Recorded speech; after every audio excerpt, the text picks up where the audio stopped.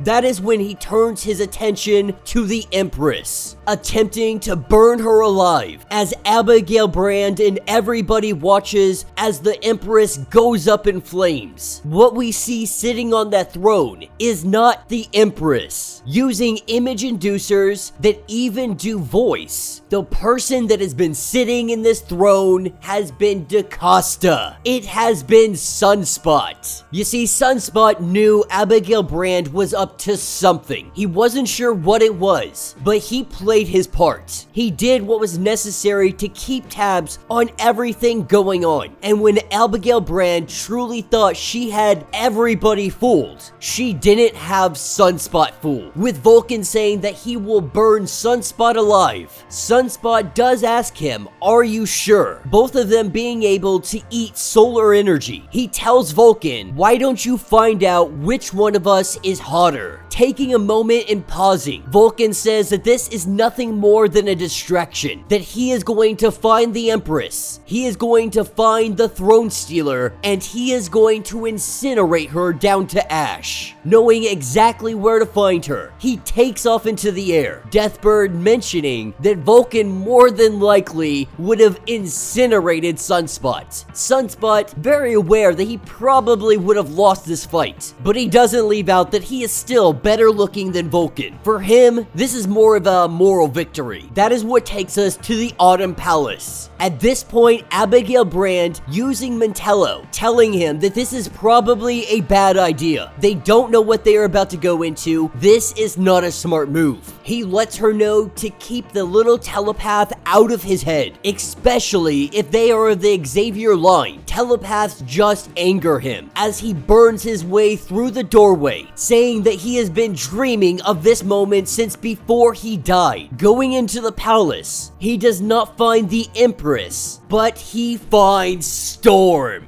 Alright gang, we are picking up exactly where we left off. Storm versus Vulcan. The two Omegas standing off against one another. Vulcan letting it be known that he has been reborn. The fire inside of him is finally free, with Storm telling him that before she took it easy on him, she wants him to make his move. With Vulcan enraged, we see him burst into flame. As he goes freaking nuclear, we see this entire place begin to burn to ash. That is what jumps us over to the World Farm. The progenitors have been using their power to kind of open up Manifold, to see what's inside, to twist and turn him. As the progenitors ask Stellaris what they want them to do, they could reduce everything all down to a single noise using Manifold. With Cable recognizing what's going on, wanting to bring an end to all of this, he tells Cora to power him up. And while weaponless in, she sees this as blasphemy. Coming from Arakko, it has always been their belief that they don't do this conduit thing, that they don't help each other's powers out. Cora is quickly learning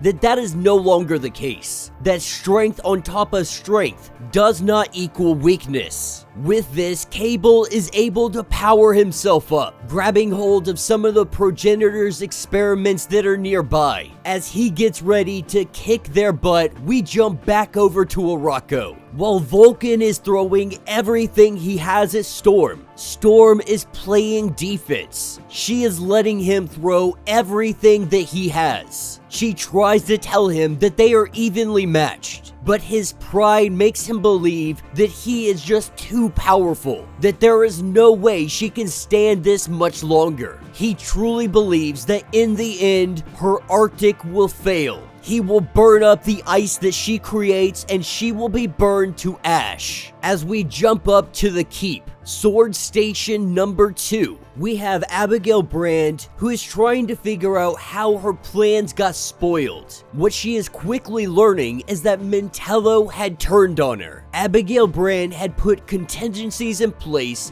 to make sure everything went smoothly. What she did not anticipate was Mantello betraying her. That is when we see the Empress and everybody else, they teleport in behind Abigail Brand, because now it is time for her to face justice for everything that she has done. As we jump back over to the World Farm, we have Cable, who is just laying down the hate on Stellaris. As the progenitors go and attack Cable, with Manifold being able to get his breath, This is where he decides that he is gonna get rid of the progenitors. The problem right now is that Manifold cannot see the stars or a landmark or something. He needs to be able to see this to use his power. He needs to know where he is. That is when Loktuka shows up behind his shoulder, showing him exactly where he is. His powers turn on and he is able to get rid of the progenitors. He sent them all the way outside. Not sure exactly where, but he does believe that he sent them back to where they came from. So very far away that at least for now, they're not a concern.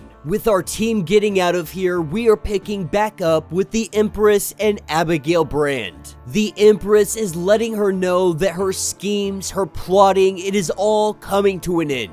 That is when Abigail Brand, she takes the opportunity to try and body slide out of here. While she is successful in doing so, going to a very secret location, Abigail Brand is trying to get her thoughts, trying to figure out how she's gonna get out of this. What Abigail didn't know, not until it was too late, is that somebody is already here. That somebody is the Fisher King. He lets her know that she is an enemy of Arakko. For their enemies, there is only destruction. As we pick back up with our Omega battle, we have Vulcan that is burning everything surrounding them, trying to take out the very molecules in the air that would give Storm any kind of water or precipitation. He is trying to cut her off from the resources. He has stolen the sky from her, and now it is only a matter of time before she is taken down. At least that is what Vulcan believes. That is when we see the rain come pouring down,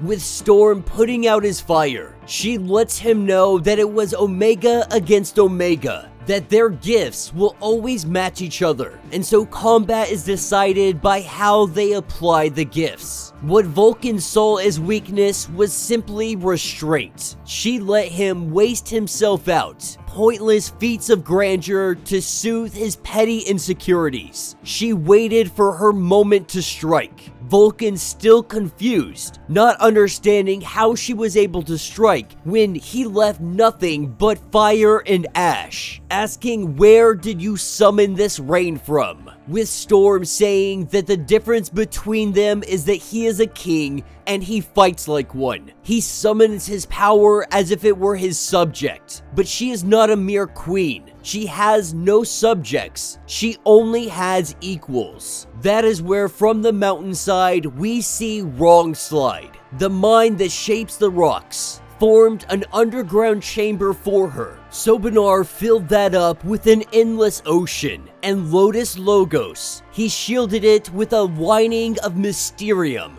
letting Vulcan know that these are her equals. These are her people. Obviously, Vulcan enraged with the fact that she needed a team to fight him, that they were waiting in ambush, that she needed help, bringing into question the fact that these are warriors of Arakko. He used to have respect for them, that they didn't help each other out in this manner, but they have come to learn. While Vulcan has learned nothing, this is where Lotus uses his powers. He encapsulizes Vulcan in Mysterium, almost like he is turning him to stone. The Mysterium is going to absorb his fire. It'll be strengthened by it. Now, Storm does believe that he could escape this, but it would really require a subtle approach, not one that she believes Vulcan can do. She believes that Vulcan is going to use everything in his power, just brute force, to try and break out. And in doing so, it is only going to make the Mysterium stronger. But her concern with killing Vulcan is that if he is resurrected, in death he could possibly evolve.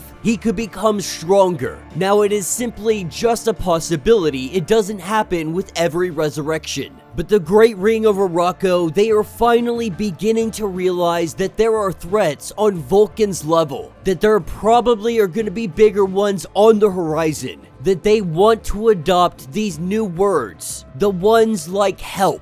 They are going to adapt all of these new tactics, and they are going to see what they are truly capable of. They are going to do this all in the name of Brotherhood. That is what takes us over to Solaris. As he activates the emergency override, we see the ball start to come apart. We see the old man. We see the spade. Because inside this ball is none other than Sinister the Spade. This ball is one giant medical support system to keep his old body alive, refusing to die, preparing yet another orb. He says that he simply has too much to do. The mutants of Earth, they were about to face his full vengeance. With an actual date night, as we pick up on the shoreline of Arakko, what now is referred to as Planet Arakko. We are picking up with Craig Marshall. And this guy, he's a NASA astronaut. He has a doctorate in astrophysics and another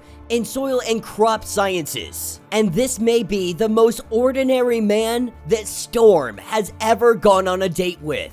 This is where we see the stunning, the beautiful, the talented, the Omega level mutant Storm coming down in her absolutely beautiful dress. Her and Craig are about to have their first date. And so the two of them begin to talk. They begin discussing everything that he has been through. Everything that led him to Arakko. You see, during Uranus' attack, he had saved some mutant children. He was willing to give up his life for them. Willing to do this without a second thought. And while this was a completely selfless act, this caught the attention of Storm, thinking that maybe this man is notable enough to be able to go out on a date with. But everything that he has learned from Arakko came from Commander Brand. Brand currently on the run. Nobody knows where she went. If she does surface again, mutant kind is going to bring a hammer down on top of her. But he's beginning to learn that this world, it has so much to offer. But Craig has also been a fan of the X-Men long before the era of Krakoa. When Krakoa was founded, he was really hoping that this would shine some good light on the X-Men, everything that they have done for the world. But in the middle of this conversation, we have Charles Xavier who interrupts. He is telling Storm that they need to cut this meeting short, that he needs her to join him on Krakoa at once, because they need to talk about Magneto. Storm very reluctant to do so. She apologizes to Craig, saying that they will have to catch up more on the second date. This is what takes us to Southern Arakko Prime. We have Nova, we have Kobach, and we have DaCosta, enjoying the warm waters of Arakko. The three, they sit and they discuss. Nova finding it very hard to just relax in general. He knows that there is so much going on out there. He knows that Arakko has been targeted by some heavy hitters, but his therapist insisted that if he didn't take at least 6 hours off each and every week, then his therapist would quit on him. So here he is hot tubbing while the galaxy burns. Or at least that is how Nova sees it. But as this conversation continues on, we have Kobach who says that he must leave them. You see, Kobach, he has a battle in the Circle Perilous. This is the final conflict for the seat of victory. With Arakko's council being slim in numbers, they are now working to fill those spots back up. And Kobach has no plans to yield. This means that he is either going to win and he is going to earn his place on the Great Ring of Arakko, or he will be dead. The only thing he asks of them is that if I do not return, please remember me. As he makes his exit, Nova does ask how many seats are left open, and there is only a couple of seats left. Under the law of Logos, there are preliminary events before battle in the circle, tests of fitness for the role. The new seat of dreams is at the stage, but the seat of stalemate was decided yesterday. It appears that the seat had been filled by Lycan, and DaCosta compares him to an Omega level Wolverine. Then imagine an Omega level Wolverine and then double it. But while they have this discussion, that is when a giant beam comes down. It is the external gate that comes from Otherworld. And with this giant beam going up into the sky, it only means one thing. There is something coming through, and it is something big. DaCosta telling everybody it is time to suit up. They get ready for whatever is about to fall upon them. This is what picks us up with Charles and Storm. with Charles apologizing for interrupting what he thought was an important meeting. And at this point, Storm has become very irritated with Charles, the man he has become, almost a whimpering dictator of sorts. And even more to this day, Storm resents him for what he did all those years ago. When he had first recruited Storm, he told her that she was living in a fantasy. At the time, she was young enough to believe this, to believe that people she was saving, they were worth less than helping Charles. But Charles does wonder, was he wrong? Because in that time, how many times have the X-Men saved the world? Saved the universe, all because Storm was there. And while it does make sense, the greatest good for the greatest number, life as mathematics. But there is no mathematician deciding who plays the remainder in their cold equations. This is when they get on the conversation of Eric, with Storm reminding him that he now goes by Max. He went back to his birth name. For Charles, this is a little difficult because Eric was his oldest friend. He knew him as well as he knew himself. But what he didn't know, who he didn't know, was Max. Magneto never let him meet him, and that is why Storm is here today. There is something that Charles needs to know. When Magneto died, Charles was currently engaged in psychic warfare on a scale that nobody could imagine. He did feel the death of Magneto. And at the time, he believed that he didn't have the time for the fine details. Or at least this is what he told himself. The truth is, he flinched. He couldn't look at it. He didn't have the strength. But now he is asking Storm, with him now being the sole captain of the ship of state, and everything going on with Sinister, how he infected him with his psyche. He needs to know, what were Magneto's last words? And Storm says that those were private. They are not for her to discuss with anybody. And while he says that those are private from me, Storm says most of all they are private from you. You are going on this whole tangent about being the sole captain, like a king on the throne, as if the Quiet Council are merely just there for you to summon. This is when Charles starts to go a little bit off the hinge, because now he understands that Max did say something. Not sure if he saw Sinister in him when he left the council or not, and while Storm tries to calm him down, trying to say that she understands how he feels, while he tries to give orders, while he tries to say that he could take those thoughts from her mind right here, right now without asking, we see him go off the hinge. Storm lets him know that she is no longer an X-Men. She is no longer led by Charles. While she does respect his grief, she has to ask, in what capacity do you think you can order me around? With Charles saying that he could simply just read her mind if he wanted to. She says, go ahead. Why don't you try? And when Charles goes to read her mind, this is where he is shot back. She repelled the psychic probe. And Charles is the one that taught her how to do this. Taught all of them how to do this. It is called the Red Triangle, a psychic defense protocol, one to be called upon if they ever face a telepath with evil intentions, or one who has lost control. And so she has to ask, what has happened to you? And right now, Charles is afraid. After everything that Sinister had done, seeing that timeline, seeing them manipulated, after the Council massacre, he cannot be sure if Sinister still has a grip or not. And resurrection being based on his genetic database. His evil is the foundation of their greatest good. If their Eden has a serpent, it wears a diamond, or a spade, or a club, or a heart. Either way, they are surrounded by enemies within and without. Moira had lost her faith, turned against them. Magneto lost his and turned away. Charles fears that if he loses his faith, this nation will not survive. And Charles can't help but feel guilty for all of the timelines that Sinister has birthed and destroyed. All of the secrets that have been kept from him. If he would just peered into the mind, pried a little bit into the mind of Sinister, he may have been able to discover all of this and stop it all. But he also understands this is how Sinister had used his power. To violate private thoughts to control. But then Charles thinks back to all the times that he has crossed this line himself. Just now, he did it in an attempt of anger. So now he is questioning everything. Is he Sinister? Is this him? What is the difference between the two of them? This is when Storm goes on to say that Magneto was thinking of you when he died. He asked Storm to watch him, not because he thought he might be sinister, because Charles is Charles. Of the three who shared the dream of Krakoa, Charles is the last, and rather than allowing his dream to pass on to other hands, he is trying to bear this weight alone, and it is crushing him. And while Storm would like to think that a measure of concern lay at the root of Magneto's request, Magneto was Charles's friend. But after today, Storm is not. This is when she tells him, don't take the gate to Arakko ever again.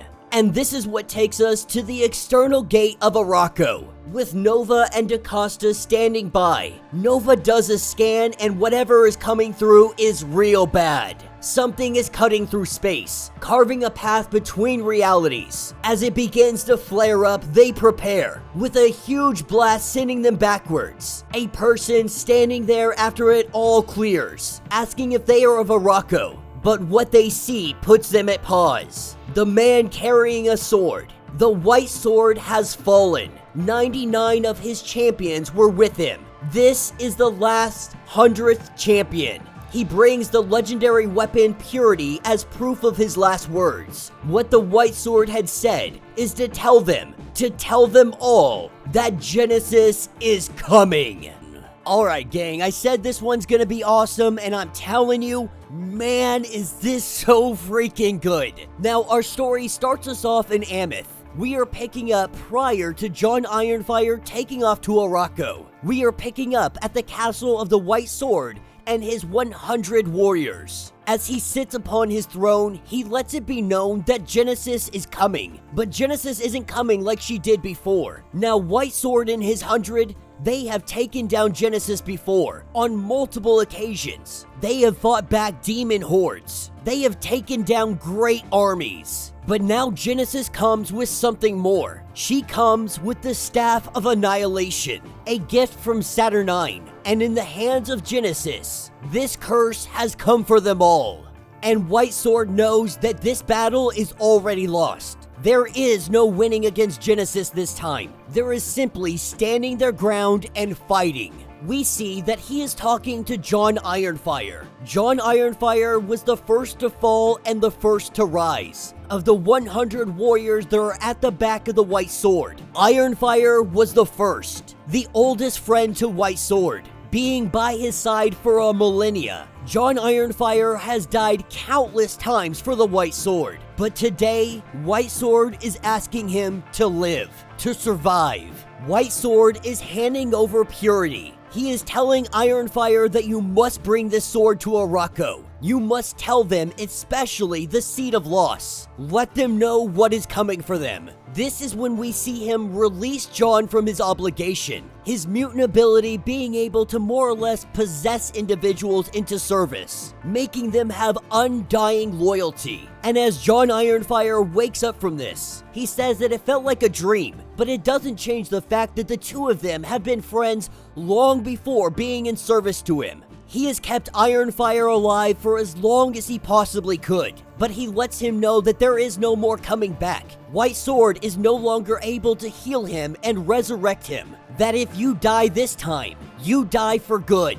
That's when a guard comes running in and lets them know that Genesis is no longer coming. Genesis and her army, they are at the door. As we see these forces moving in, we see the 100. They waste no time, they begin to open fire. And this is where we see the Children of Apocalypse, with Pestilence shooting an arrow. This arrow lands in a mutant by the name of Taurus. With it landing in his shoulder, we see that this is spreading quickly, because this is plague weapons. It slowly begins to take him over, and this spreads by touch, which means anybody that he now touches is also with the plague. And while some would want the White Sword to come out and free them of this plague, others say that this is a bad idea, that White Sword must stay hidden. He must stay protected. But White Sword makes his entrance onto the battlefield anyway. He refuses to let his troops suffer in agony for his own comfort. This is where we see him walk up to Taurus, and he is able to free him of this plague.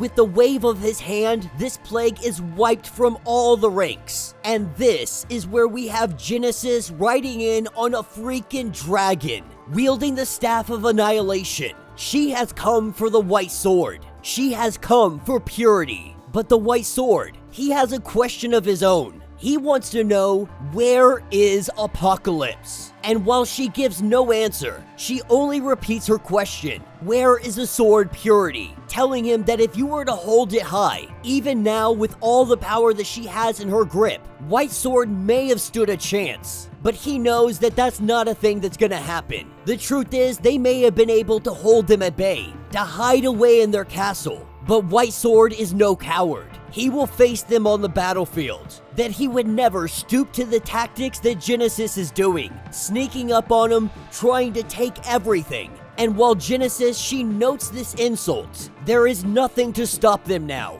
With White Sword not having purity, this battle was over before it even began. That's when she rises up the staff, that the time has come for them to acknowledge Genesis's rule, that Arakko calls, and Genesis will no longer take no for an answer. And so, with the staff whispering, the White Sword and his 100, they kneel, much like the possession that the White Sword himself does. The staff takes absolute control of them. They cannot deny the power. They cannot fight against it. When the staff was waved, they became imprisoned into this army. This is why this time is different. Genesis has a weapon that is so powerful, not even the White Sword can fight its effects. And so White Sword and his 100, now under the control of Genesis, all except for one. The one that White Sword loved the best. The one that he trusted the most, with his life, with his soul, with his sword.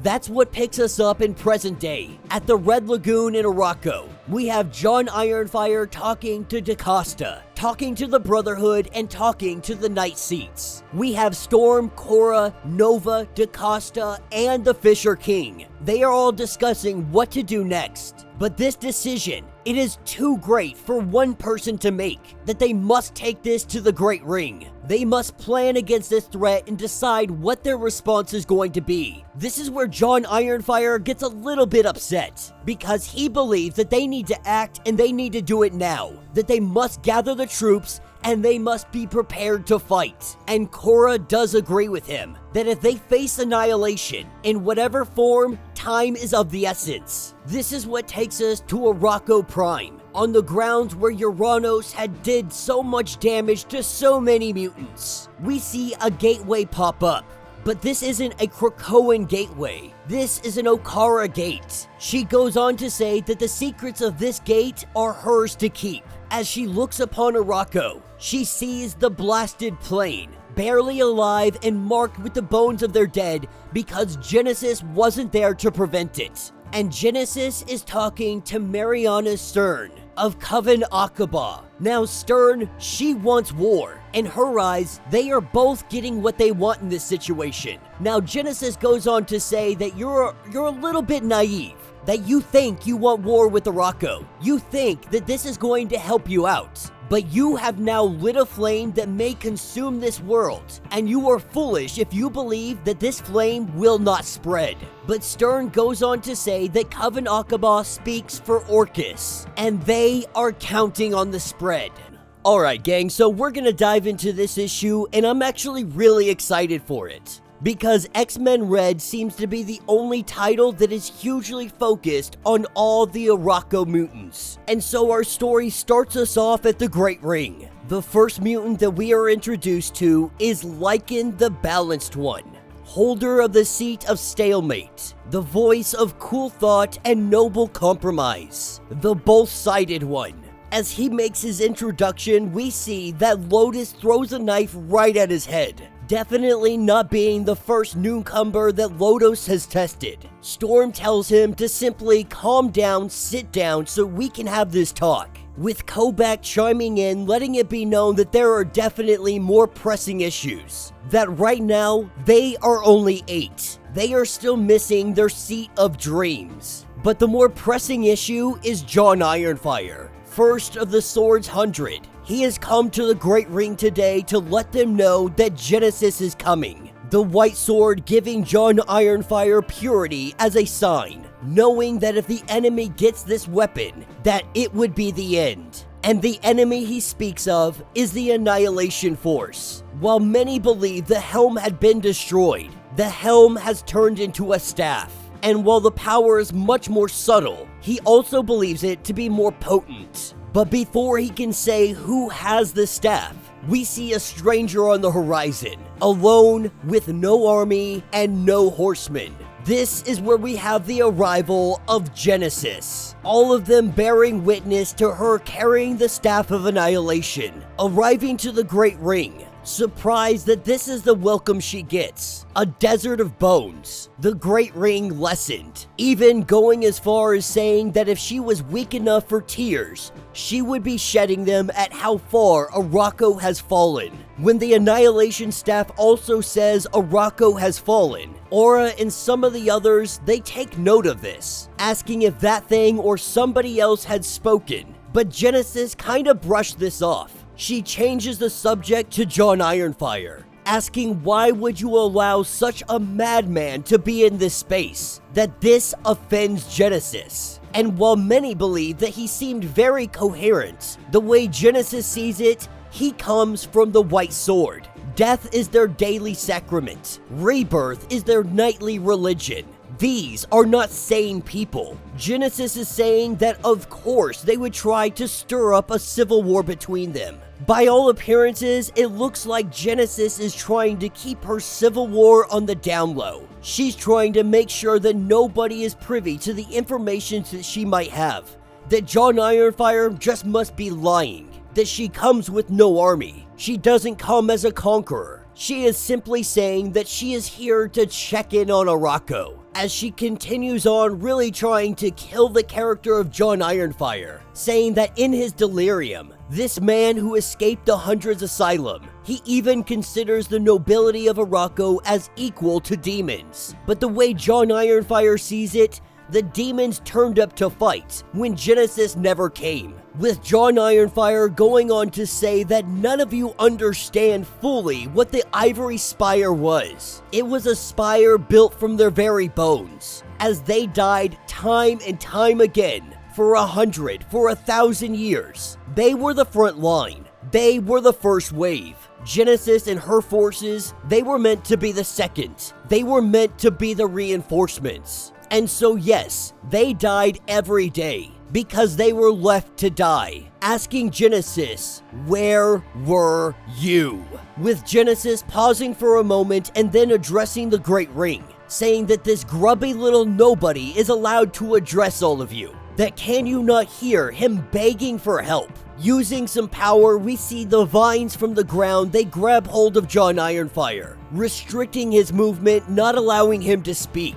Hearing enough from John, she wants to hear from the rest of the Great Ring, Sobanar being the first one. And once the word help for Arakko had meant something different, today there is no shame in the word help, in the word of reinforcements. But with the Annihilation Staff, these ideas of change, they seem to be getting suppressed. The way Genesis sees it, the old ways are the only way. The strong survive. The simplest of concepts. That their mutant weapons, this is what defines them. Their feats of power place them in a glorious hierarchy. But as she goes on this little rant, that is where Storm finally interjects, asking, is this really what we are? Is that what you fought for? Through the millennia, when you stood against the forces of annihilation, just so that you could hold the same power in your own hand. Is this really all that we can be? The way that Genesis sees it, this time of peace, this was a time of opportunity, a time to fortify themselves, to fortify the earth, to teach the world, one which they believe they coddled for far too long with their sacrifices, to teach them to stand on their own feet. But instead, under the influence of Storm, Arakko fled. They have grown fat and complacent, a world of luxuries, and they have now paid a very dear price. saying that for the Seed of Loss, you ask a lot of questions, but Genesis only has one. Who is this we? While the true Arakko fought and died, they did so against the demons of Ameth and the Eternals of Earth. The question is, where were you? With Lycan saying that she is speaking wisdom, that the newcomer has led them into error. But Kobach does interject, saying that he will not hear this slander, that he has faced Storm in the Circle Perilous. She prevailed. She was instrumental in caging Uranus. But Genesis says that they didn't kill him, which is what they should have done. And if Storm really wanted the respect, she would have finished him off alone. Instead, she leaned on humans and dying old men. And she also will not take the personal endorsement of her brave character from someone who wept like a child over a single death. With Storm saying enough, we see the crack of lightning come down. The Annihilation Staff says miss, and the bolt of lightning does. And Genesis goes on to say enough indeed, that a crying child now sits in her seat, that this is an insult against her, one she will not tolerate. And so, she challenges Kobach, and Kobach accepts. Here and now, let this be the circle. These be the witnesses. Let none interfere. With the Annihilation Staff saying that he will lose and he will die. This is where we see John Ironfire breaking free of the hold that is on him, telling Kobach to stand down, because he claims a prior challenge. He was here first by 1,000 years. Breaking free, grabbing hold of purity, screaming for the 100. He goes to strike Genesis and the Annihilation Staff says miss again.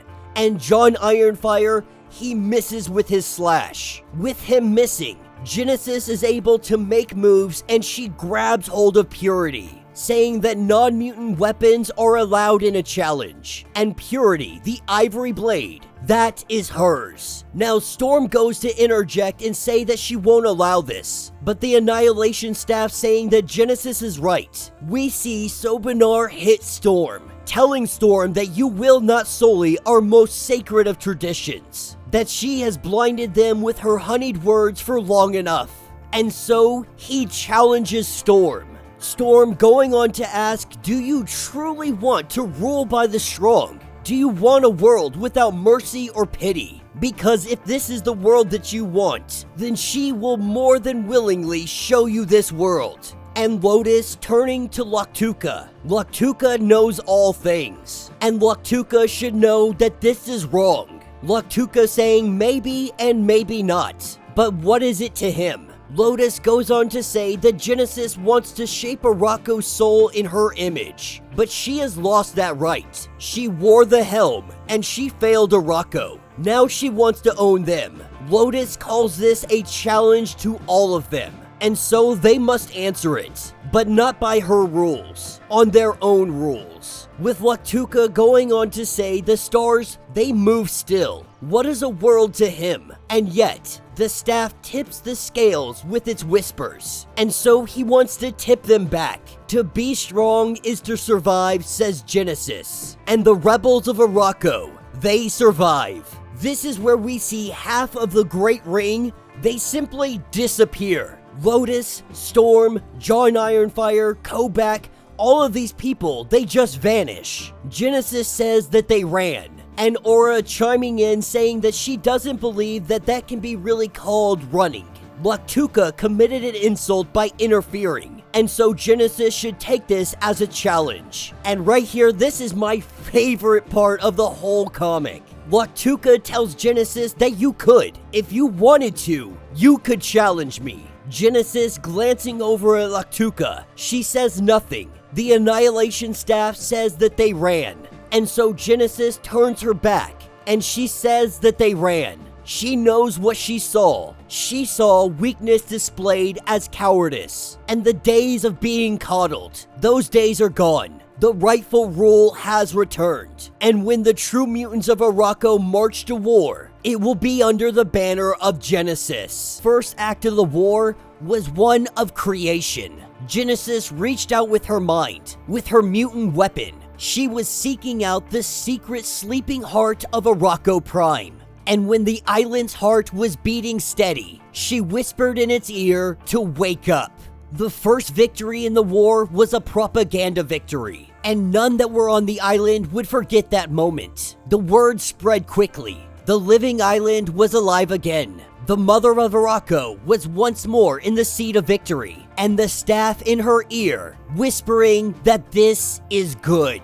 And then at Genesis' side, but not on her side, was Laktuka. She watched. Now we had seen her remove the rebels, Storm and the others. When Genesis had come to confront the Great Ring, Laktuka had moved them, giving them a fair chance, countering the Annihilation Staff. The planets maintained its orbit. The stars continued on their path. For Laktuka, there was no further action that was needed. One side would win, one side would die, and Laktuka would watch. Across the Arakko, we see a multitude of things happening. The Fisher King going and doing his fishing, noticing that there is something wrong. Prophets drawing out what they see to come. Sales of weapons in Port Prometheus are at an all-time high. Tensions are growing even higher. And that is what takes us to the Red Lagoon. Takes us to Storm, Kobak, and the others. And right now, Kobak is furious. He had been challenged. To take them away from this challenge, this was an insult. This is the greatest shame that you could bring on anybody.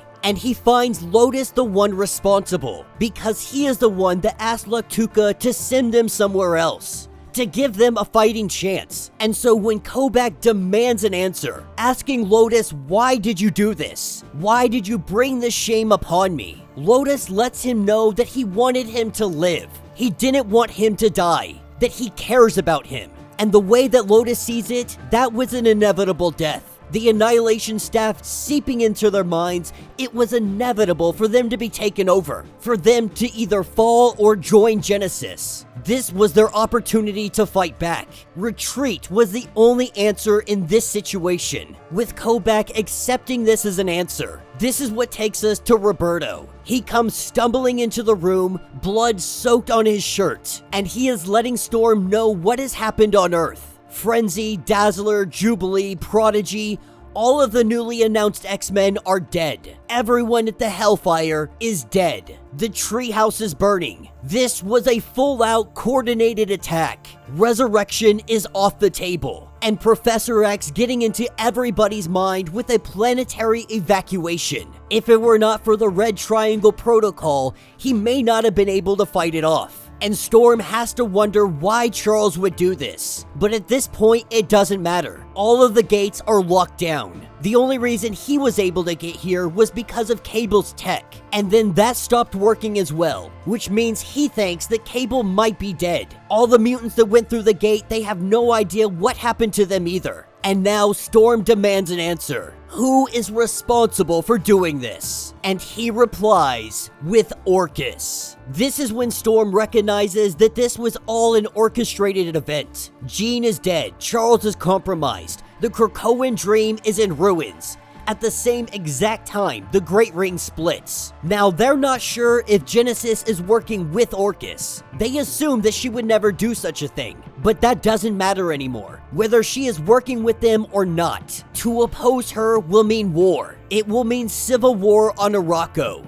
And so when asked what we are gonna do, Storm says that they are going to war. Now this is where we're gonna get a little bit of a time jump. We are gonna be taken 70 days into the Civil War. From Arakko Prime, Genesis has kept her Great Ring. She has marshaled in her forces. She has erected new towers. She has her ultimate defense in play. And from here, this is where she commands her legions. Over and over again, she is sending her horde into the world to conquer and hold any position that they can take. And there is an understanding that when these advances stop, when they have failed her, it would be her turn to make war. Her sister Iska the Unbeaten. She has retired herself to the mountains. She is not taking sides. She has claimed these mountains as her own. Any side that steps into her territory, they get taken down. There are rumors that she has this as a safe haven of the mutants of Earth, the ones that are being deported to Arakko. And then there is Port Prometheus and the Morrowlands. This is where Storm has the height of her power. The bulk of Earth mutants Orcus had exiled are here with her, and those that wish to fight against Genesis. They have gathered here, the Red Lagoon turning into the War Room.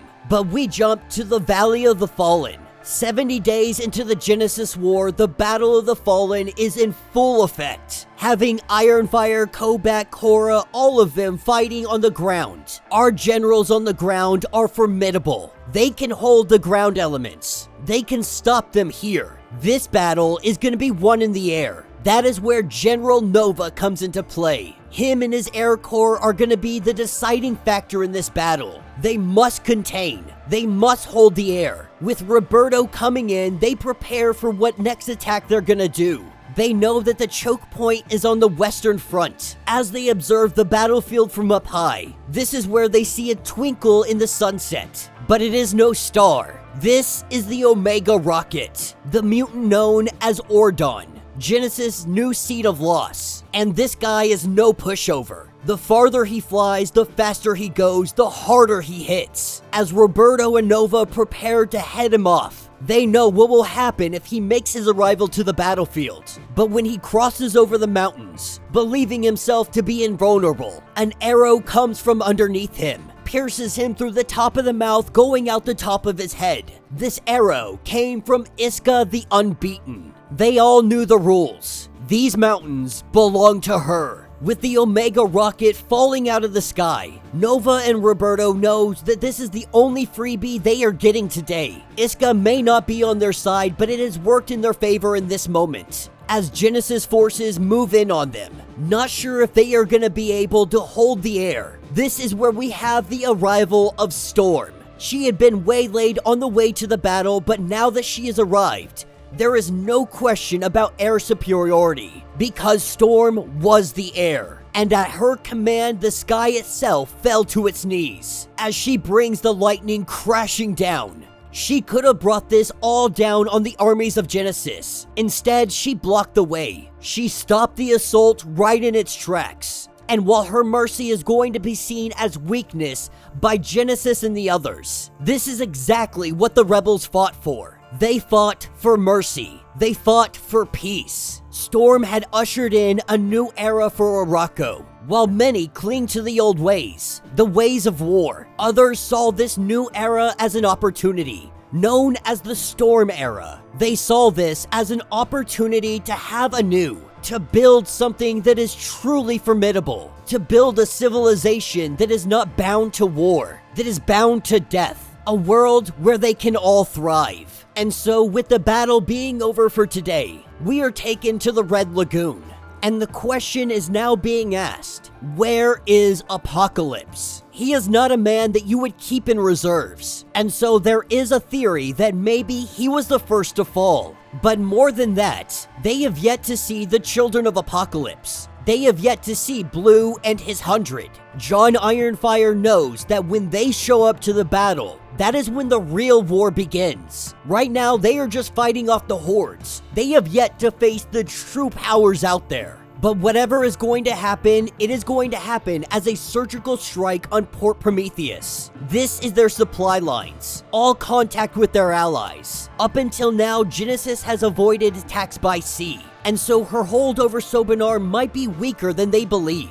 With her ground forces consistently beaten back, this seems to be her only option. When she is ready, she is going to send everything she has. And a voice from behind them of the Fisher King. We see that he has come ready to wage war. Though we don't fully understand his mutant ability or what he is even truly capable of, this civil war is bringing out the side that he has left dormant, that he has kept secret. Alright gang, so as we dive into this issue, it's actually very interesting, because this one actually gives us a story of the Fisher King. The early days, he was born in prison. He had never left, nor was he allowed to leave. But on this day, he finds himself in the depths of Tower of Broken Thought. He is bringing food to what is known as the Mind Ripper, the Dark One, also known as a Zoth. At this point, the Fisher King is only 6 years old. The Mind Ripper had killed the last food bearer, because his power cannot be contained, cannot be bound by any other. But the young Fisher King, He tells the Mind Ripper that he has no power to bind, no weapon at all. The genetic seers say that his power will never come, and the Dark One finds this hilarious, that they would send in someone so powerless. But the young Fisher King knows exactly what could happen here. The Dark One could tear his mind open, flay it alive. A pain beyond pain could cut away his past, his name, everything that he has been, scar his every thought until he becomes unreadable, until he becomes invisible. This is the Fisher King's earliest memory. We can assume by this situation that he had his mind ripped open, that he became unreadable, that his thoughts were so scarred nobody was able to see him. He essentially became invisible. But as we pick up in present day, the Fisher King, little bit lost in thought, thinking about those early days. But right now, he is about to give the battle plan. Their western front is holding firm. The territories to the east are currently safe. To reach them by land, the forces of Arakko Prime, they have to pass between Iska's mountains. They have to pass through the Vial. This is where the Locusts of Tarn have established their own twisted realm in the chaos. But they choose neither side, at least for now. And so this leaves only the Autumn Continent, mostly dead land after Vulcan's rage. This area is uncontested by either side. And so for Genesis to open up a new front, she has to attack by sea, Sobinar's Sea. This is a route that she has yet to try. This means that Genesis, she is treading very carefully with Sobinar. But now she is going to make that push. And that push, it is going to place it right in the Black King Bay. Deep in the Fisher King's gut, he can feel that this battle is going to take place today. That before the sun sets, the sea will run red with blood. He believes that if they work together, they can win the day. Believing that today is the day that they win everything back.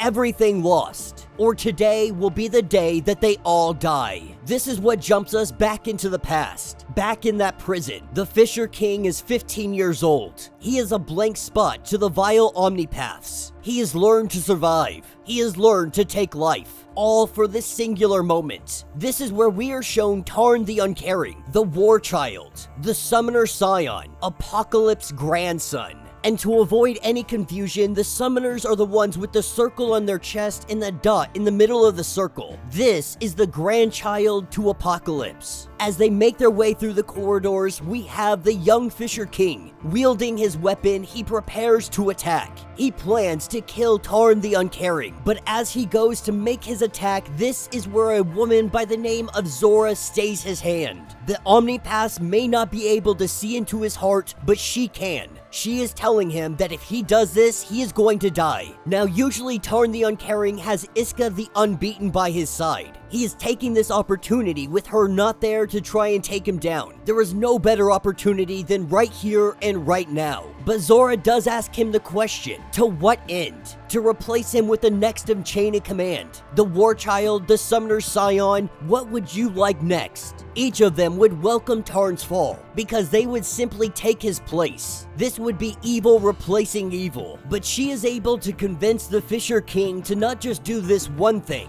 but let's do many things. Let's find a way to bring this down without doing it this way, because this way, you will die. And so as these two new allies, they try to figure out how to take down Tarn the Uncaring. We pick back up in present day. Genesis and her fleet of ships. They stand on the precipice of battle. They're not too far from shore, but they are just out of range, so that any onshore cannot make an attack. We pick up with a conversation between Sobinar and Genesis. Sobinar is against what is about to go down, believing that they are enough. That the ocean, his ocean, it does not belong to the land. That his children are not Genesis. But Genesis says that this is not a decision for the depths. That they are at war. All defer to the dawn. And since neither side can currently advance by land, this is where she turns to Lycan. She turns to the seat of stalemate. And Lycan the Just, what he says is that following Genesis in all things, this is what we must do. But he is obviously being persuaded by the staff. But Sobinar is not the only one who disagrees. Castor and a few others, they all have some things to say about this. They believe that they should simply make landfall and try their odds. But Aura being the last one to have any say, letting Exotica know that he has the legal permission to proceed forward. Cutting his hand open, he begins to bleed into the ocean. His blood is his weapon, the ever-flowing fountain, the all-nourishment. None of Arakko would ever partake of this. This would be a taint of insults. It confers strength. It creates perfection. The Iraqi people may be too proud to drink from him, but a fish has no pride. A sea beast has no honor. And so as his blood drips into the ocean, the sea life begins to feed on it. Feed on each other until only one survives. And this will carry the gift of death to the enemies. As we pick up at Port Prometheus, we see that the keep is still alive and kicking. Peeper is up there and he is holding strong. Getting a bird's eye view, he can see that there are ships headed their way. But this isn't a full force. This is not the whole army. This seems more like a scouting party, or that they are so confident that this small force would be able to overcome them. But Storm does believe that this is to her advantage, that if they are to do a battle over sea, she can create tidal waves that would sink any battleship. Genesis knows this, and so now she wonders why Genesis would bring such a small force. But Genesis brought something even better, and the Fisher King can see this with his eye. He can see it with Xylo's eye. Something about this monster connects to his history, connects to the Fisher King. We see the giant sea beast rise out of the ocean, mutating and transforming even as it rises. And the Fisher King knows that Xylo is trying to tell him something, but their communication isn't as easy as just having a conversation with one another. The worms thread through his bones. His organs flex and writhe. This is where we jump back into the past. The Fisher King is 45 years old, and he holds the seat of nothing. Zora, the spirit of the flame, she holds the seat of nobody. And Zyza, the smoke, she holds the seat of nowhere. Right now, they have come before Solemn. Though he may be imprisoned, they have come seeking his help. Because in a week, Tarn makes the trek to his vile colleagues. This time, Annihilation will go with him. As protection, the Horsemen will ride along, and Iska the Unbeaten for good measure. And they all do this for fear of the White Sword. His 100 can die as many times as Iska can win. Zora believes that this is just too good to be true, that there is something still hidden away that they can't see. Now at this point, the Fisher King married and in love with Zora. He votes with Zora's sister. This chance may never come again. He believes that it is time they take it, saying that Aura will be the first to die. Once out of the law's shackles, the Great Ring can act. They believe that this is their chance, and they have come trying to get the man with adamantium skin to help them out. That with his help, they might be able to win this battle. But as we pick back up in present day, the sea beast making its way right towards Port Prometheus. That is when Storm rises up to the sky, and nobody else sees the need to even raise a finger, as we see the air freeze. In the upper atmosphere, a hailstone forms, the size of the giant monster's skull. And we see this giant iceberg come falling from the sky. It pierces the giant monster right through its skull. In an instant, this giant sea monster is brought down to its knees. An easy defeat. But even with this defeat, the Fisher King, he is still very uneasy. There is something that he is missing, something that he cannot see. This is what brings us back into the past. The Fisher King is 45 years old and a day, and they failed. They are now prisoners, with Apocalypse's children now surrounding them, the Annihilation helm on the face of Genesis. They have come to face their punishment. This is where death brings in the Fisher King's children. The law states that someone must die and someone must live.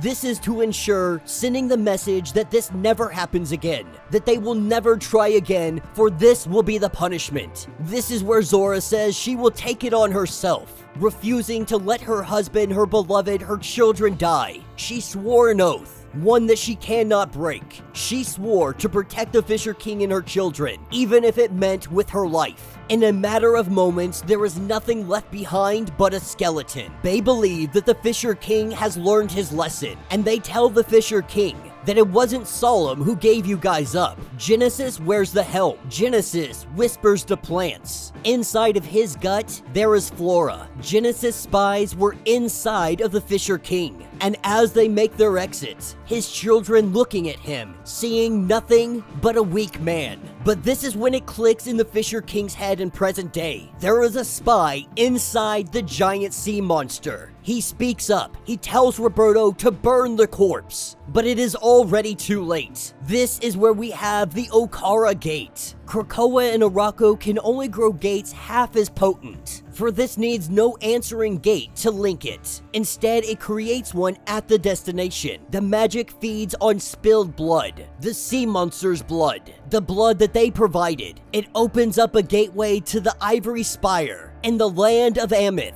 and the nightmare that is waiting there. This is where we have the Children of Apocalypse, the White Sword and his 100, the Summoners, the entire force, the whole army now descending down on them. They have made landfall at Port Prometheus, and this is where the real battle begins. Alright gang, so as we dive into this issue, we are picking up in the space above Arakko. We have the man known as Craig, the guy that had worked for NASA, and while he hasn't played a huge fundamental part in anything that is ongoing, he has been studying the terraforming that was done to Mars. Along with them is Weaponless Zen and a handful of other individuals. They are just now learning that there is no returning to Arakko, no returning to Port Prometheus, at least at this time. And that is because Port Prometheus is set ablaze. It is in the middle of a full-scale invasion, and we have War, the Child of Apocalypse. She is setting this place ablaze. We have mutants and aliens running in all directions, the flames engulfing all of the buildings. That is when her brother Famine says that you did a good job, but the way he sees it, these people, they don't deserve a funeral pyre. That burning your way to the halls of death, that is reserved for warriors. All he sees in the flames is traitors and diplomats. And so he will correct his sister's mistake.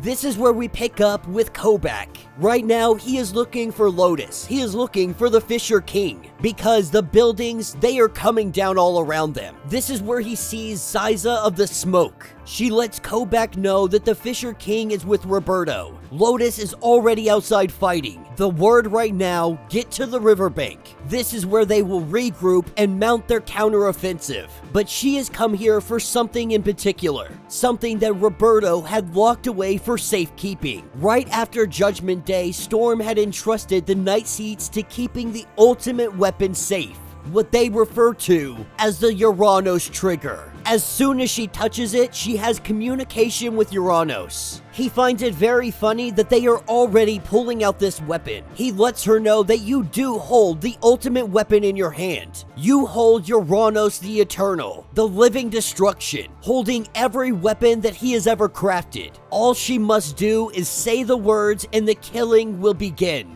But all she has to do is ask. It's also worth noting that we do see Druig in this picture and he has been impaled. Obviously, they were never going to be good cellmates, but she is not the one to activate this if that is what they are to do. We see her and Kobach, they teleport out of here, and it brings us up to the skies. Roberto and Fisher King. Now, Roberto, he cannot help but feel that all of this is his fault, that he should have seen this coming, but he believes that he got too cocky, he got too arrogant. Really, Roberto is just feeling the weight of all these decisions, and he is taking them as his own. As we pick back up with Famine, we see a giant tidal wave coming in, the tidal wave taking the form of Famine himself. As he goes to wash away everything and everybody, the water crashes down. Though the flames are put out, now everybody is in chaos. But Famine's reign of terror is about to come to a quick halt, because with the crack of lightning coming down, we see Famine absolutely decimated,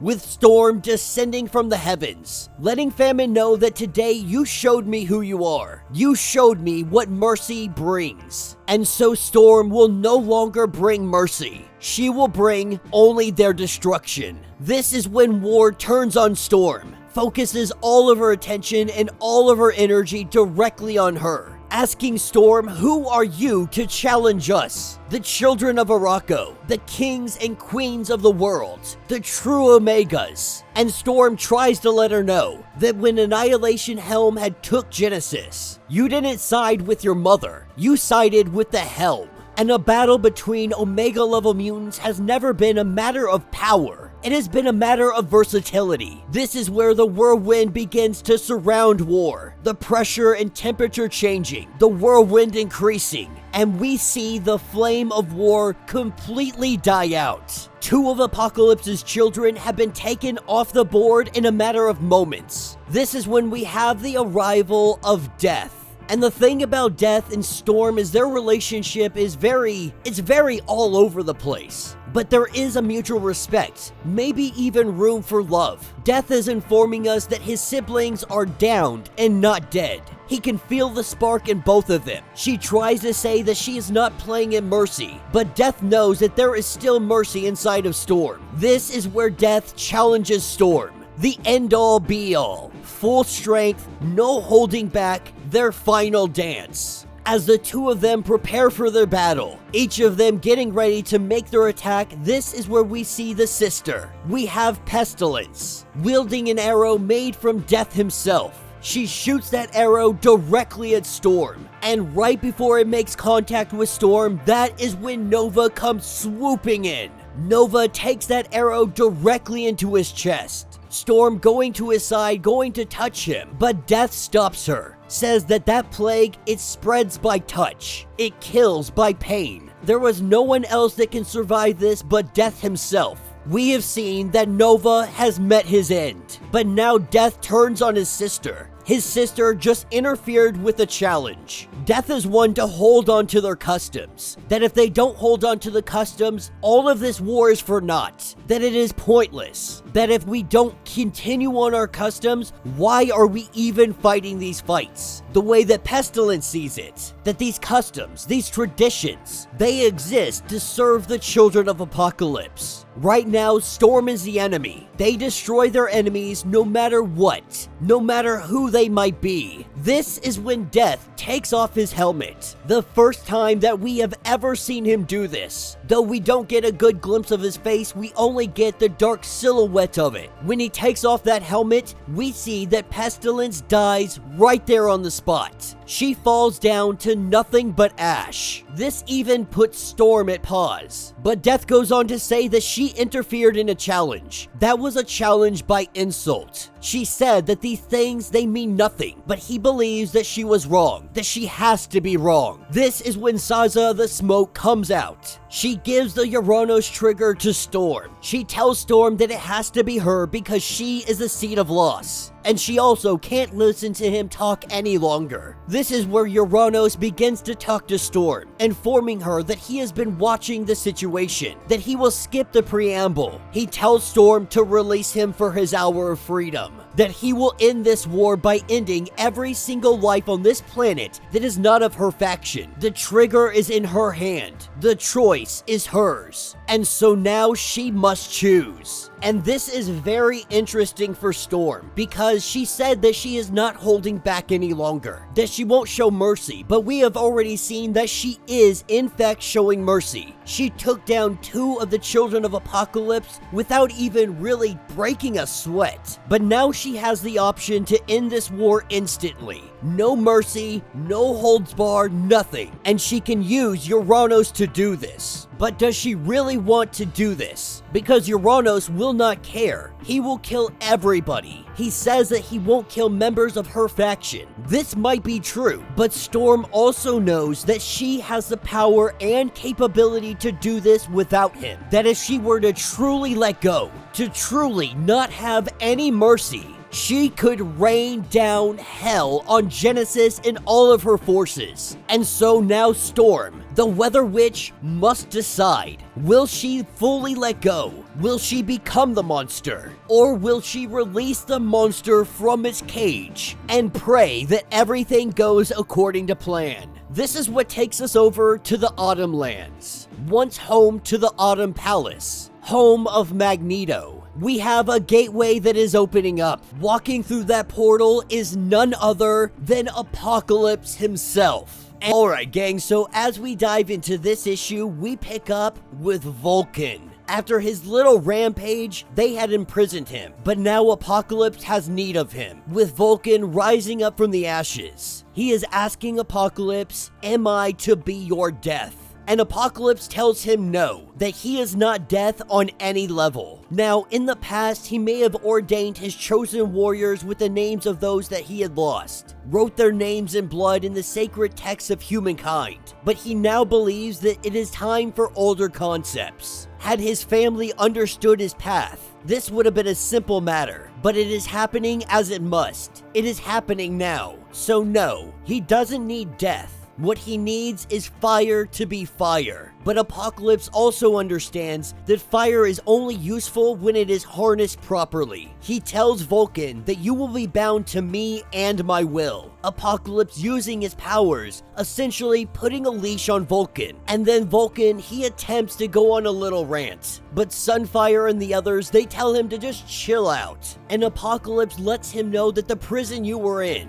one that you struggled against for all of these months, Apocalypse was able to tear through it with his bare hands. For him, a small challenge. He knows that Mysterium was brought into this plane as a coin, a base metal imprinted to the material world and its material laws, the anti-magic, saying that he would have turned that Mysterium into a sword of holy fire. But with Sunfire interrupting, saying that they all see where this is going, Apocalypse needs magical elements. Fire, earth, air, and water. And so the next one they need is Storm. Because she is not a mere ingredient in all the magic. Storm is the magic. This is what picks us up with Storm and her last base, the coast of the barren Autumn continent, once home to the Autumn Palace. The fighting had retreated from Port Prometheus. The Western Front had been lost, and so Genesis and her forces, they have been sweeping across the land. Meanwhile, the White Sword and his army, they have headed east.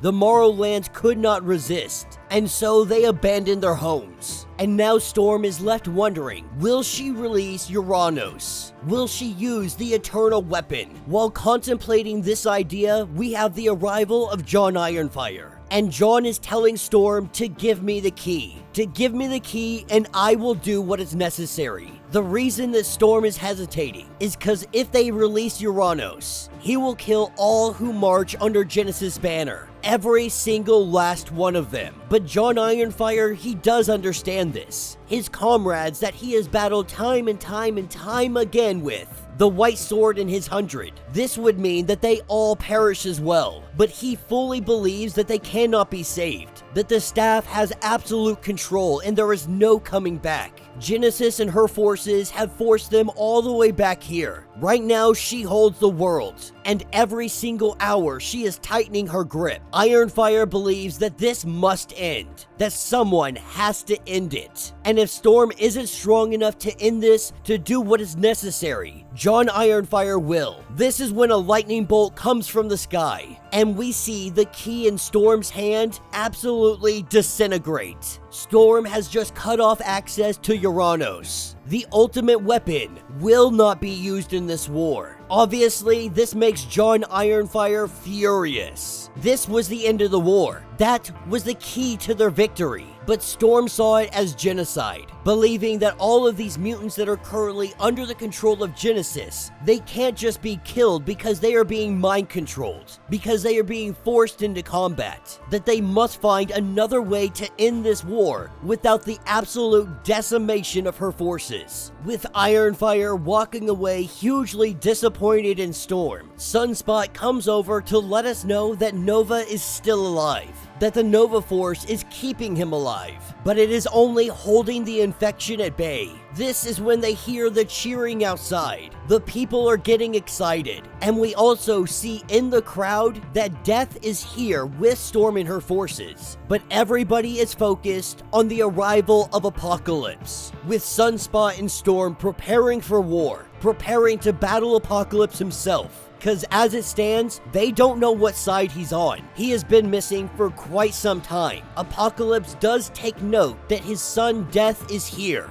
He has chosen this side, and that impresses Apocalypse. When Death goes on to say that my sister has been killed, done so by my own hand. But it doesn't seem like Apocalypse cares. Death even going on to ask, do you even care? You must say something about this. But all he says is that life teaches. You have learned, continue your lessons. Storm coming up to Apocalypse asking if he stands with Genesis. He says that he will not stand against her, but he will not stand beside her either. That this world needs and deserves more than what she has to offer. Right now, it needs magic. Right now, it needs Storm. This is what takes us to the Morrowlands. We pick up with the White Sword and his 99, and John Ironfire has come to greet him. In his anger, he sought out his old companion, his old general. Knowing that this war had to come to an end, he believed that he could take down the White Sword. And so this battle gets underway. John Ironfire as he slashes down the White Sword's forces, with each slash making a number count, letting the White Sword know how his forces are dwindling, one by one.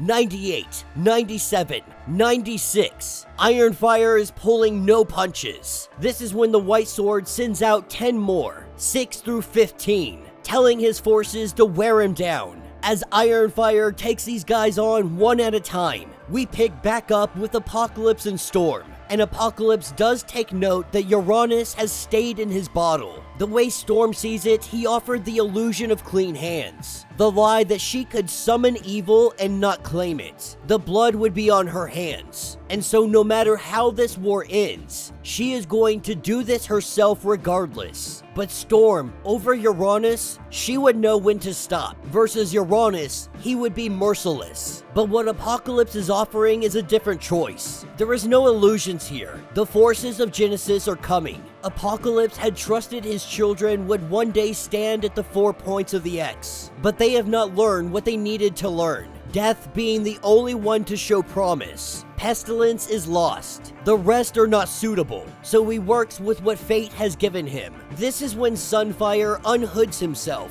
revealing Red Root connected to his chest. But now these two are fused together for life. Sunfire is now the land that Red Root grows in. Removing Red Root, this would kill Sunfire. As everyone stands on their points, Apocalypse will represent water, the demon familiar Orc. With his quick wit and his hunger for knowledge, he is the air. And this is where Apocalypse brings in Vulcan, placing him on his spot. Of course, the whole time he's yelling at Storm how once he's free, he's going to make all of them pay, etc, etc, etc. But in the middle of all of them, we have Storm, asking Apocalypse what magic is this? Which element is Storm in this alchemy? This is when Apocalypse says Genesis' first act in this war was to return what seemed to be dead, the living island Arakko. To win this war, they must answer this act, like for like. He tells her that this is mutant magic, the highest mutant technology. Let the fire be fire, let the air be free, let the earth support the people, and let water reshape this world. Storm is bringing them together. She is the weather, the play of the breeze, the fall of the rain. She is the storm. She is the breath of life, and the breath of life is in her. As she lives, so does the island. With all of this empowering Storm, we see that the living land becomes born. As we take off to Arakko Prime, Genesis and Sobenar. Genesis believes that victory is in sight. The rebellion has been put down.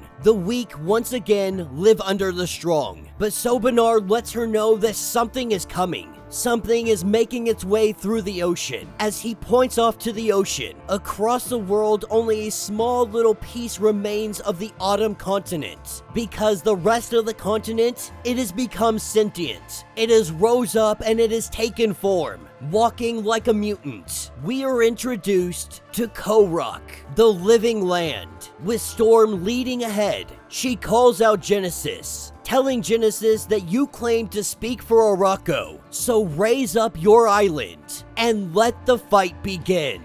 Alright gang, so as we dive into this issue, we are picking up with the battle full in effect. Genesis has brought the living island of Krakoan to life. As it rises up, it meets Korok on the battlefield. and the two living islands begin to exchange blows. While they battle, we have Apocalypse and the others. They are holding the circle, while the others would love to go face them on the battlefield. Apocalypse lets them know that their place is here. What Storm sparked, they sustain. A battle of life against life to decide what life means. With Storm approaching Genesis, Genesis is the first to strike. Vines coming out from the very earth beneath her feet. They grab hold of her and they wrap Storm up. But we quickly see that these vines are frozen and then shattered into little pieces. With Genesis making the first strike, Storm makes the second. As she hurls a bolt of lightning from the very heavens, the Annihilation Staff tells her to miss. And that's exactly what Storm does. But what the staff didn't know is that Storm wasn't aiming for Genesis. Storm was aiming for the staff. And so with Storm missing with her lightning bolt, instead of hitting the staff, it hits the sword Purity. With it released from her grasp,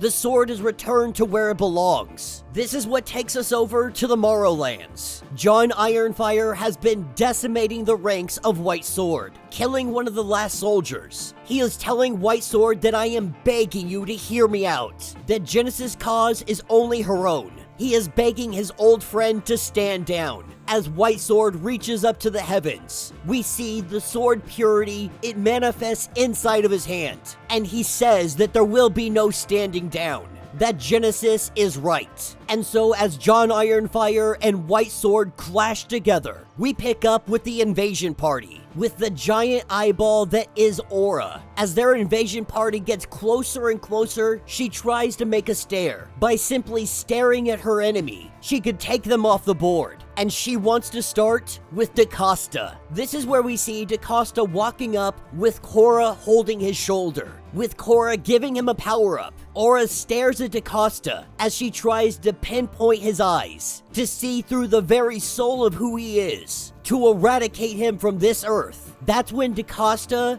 goes freaking solar. He burns brighter than he has ever burned before. He burns so bright that Aura's stare causes her to go blind, the equivalent of looking into the sun itself. Back in the Morrowlands, John Ironfire and White Sword dueling it out. And while this fight continues on, John Ironfire gets the upper hand, a dagger coming out of his knee. He takes the opportunity and he shoves that dagger right into the gut of White Sword. White Sword falling from his hands, John Ironfire picks up the sword and he slashes his old friend in half. But even after this fatal blow, White Sword will heal. Even from this, he will heal. But John Ironfire also knows that if you take out the heart of him, if you cut the heart in two, this will ensure that no healing ever takes place. If the sword is put through the heart, if he holds it there until it is finally over, White Sword would no longer exist. As we hop over to the battlefield, Aura now blinded because of what happened with DaCosta, unable to do anything across the battlefield, trying to demand that everybody stops because she is the law. She is the law of the land and everyone must listen. But while making her way through the battlefield, this is where she runs into the Fisher King and Xylo. The Fisher King saying that once he had no weapon, and that is what defined him, but now he does have one. History is his weapon, and nobody survives it in the end. With the Fisher King reaching out and touching Aura, Xylo is transferred from the Fisher King to Aura herself.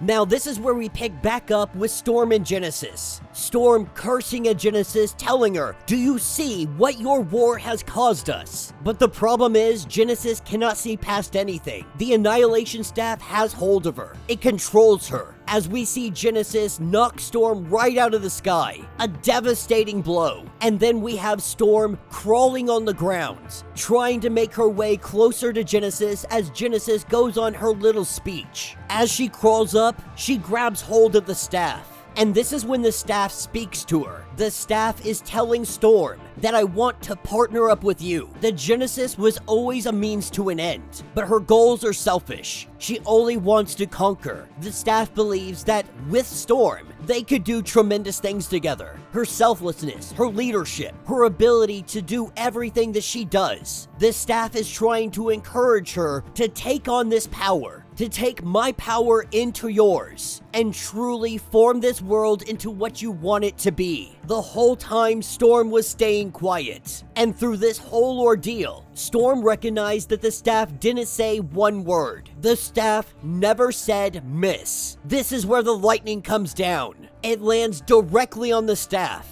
Genesis able to survive this blow, but the staff would not. In the end, it was only made of wood and fragile gold. Annihilation is removed. Genesis has fallen.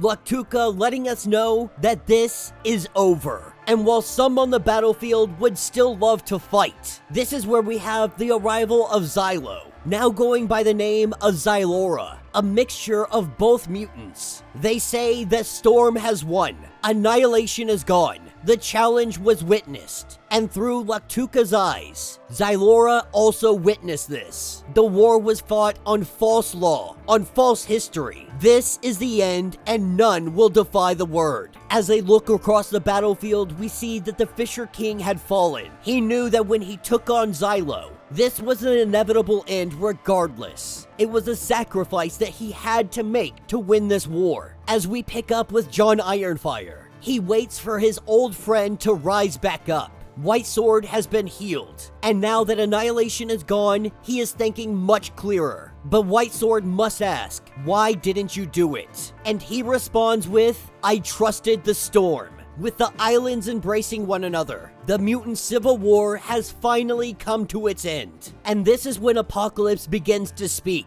Speaking to Storm, he says this is the revelation as it was revealed to him. It is not enough to only be strong. It is not enough to only survive. To truly live, they must thrive. The two islands are one, the old and the new, in harmony to build the newer yet. The true spirit of Okara is reborn, and he can finally see his destination at last. To look at us, look at all of us, we have finally become what he intended them to become, and he could not be more proud. Some days when the stars align, he will join Genesis in exile. But through this battle, so much has changed. Iska still holds her mountains. The Spire Vial has its secrets. Sobanar is a hermit in the depths. Each territory is deciding what peace means for its own territory. And that the Blood Dawn, it will release some tensions. But they need to rest and heal before Arakko takes the fight to Orcus. In some ways, that fight has already begun for them, because they exiled Genesis to Phobos. This was the choice of the Great Ring. This is where we see her on the station. All of the Orcus agents are dead. Genesis, 2 of her children, and Nightcrawler in the background in some kind of giant vat. And that will be the end of this issue.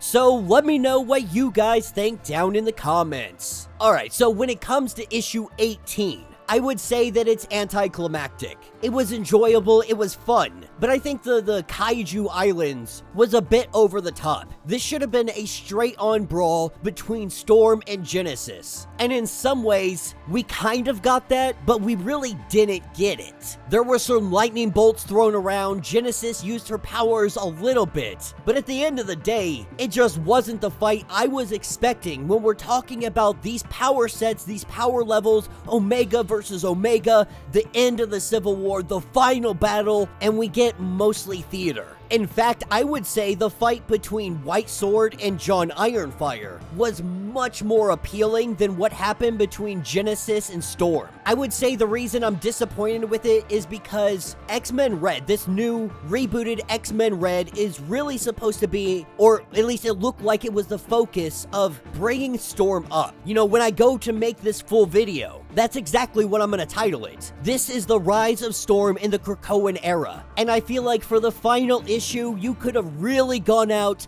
and shown her true potential. She has been tapping into her magic, her goddessness, as well as really honing her mutant ability and learning to mesh these two together. It was unfortunate that we didn't get to see that on full display, but as a whole, X-Men Red has been phenomenal. One of the best stories, one of the best series to come out of the Krakoan era. There's so much that went on here, from the death of Magneto to Judgment Day, the Hellfire Gala, and the fall of X. We have seen mutants go through straight hell, They have fought their wars and they have won their wars. They have terraformed an entire planet and they have been banished from another. I would argue that X-Men Red is one of the best prime examples of the tenacity, the ferocity, the ingenuity, the capability of mutant kind as a whole. It was beautifully written, many of the characters were given spectacular highlights. The death of Magneto was one of the hardest hitting comics I have read in a long time. What the future holds for the Krakoan era, we don't really know.